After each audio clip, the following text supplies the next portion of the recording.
যুব কংগ্রেসের যুব ঐক্য সমাগম থেকে শাসকের বিরুদ্ধে ক্ষোভ উগরে দিলেন নেতৃত্ব। ধর্মনগরের পশ্চিম চন্দ্রপুর গ্রাম পঞ্চায়েত এলাকায় হয় যুব ঐক্য সমাগম শনিবার। বৈঠকে উপস্থিত ছিলেন কংগ্রেস নেতা চয়ন ভট্টাচার্য, ধর্মনগর ব্লক কংগ্রেস সভাপতি সুবল গোস্বামী, কংগ্রেস নেতা পরিমল ভট্টাচার্য, ধর্মনগর যুব কংগ্রেস সভাপতি জাহাঙ্গীর হোসেন।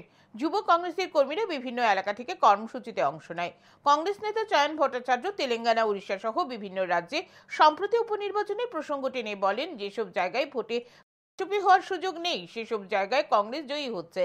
তিনি রাজ্যের প্রসঙ্গ টেনে অভিযোগ করেন, পঞ্চায়েত, নগর পঞ্চায়েত কিংবা বিধানসভার উপনির্বাচন মানুষ তার ভোটাধিকার প্রয়োগ করতে পারছেন না।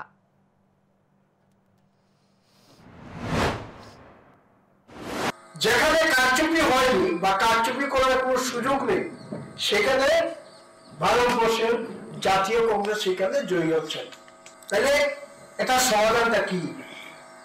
প্রতিবার নির্বাচন হবে, ভোট চুরি করবে, তারা পালিয়ে যাবে, তারা জয়ী হবে, এটা সমাধানটা কি? আপনারা নিশ্চয়ই জানেন এটা সমাধান আছে। এটার সমাধান হচ্ছে ঐক্যবদ্ধ ইন্ডিয়া জোটকে আরো বড় পরিসরে, বৃহৎ পরিসরে আমাদের ইন্ডিয়া জোটকে আমাদের ঐক্যবদ্ধ করতে হবে। ইতিমধ্যেই প্রচেষ্টা শুরু হয়ে গেছে।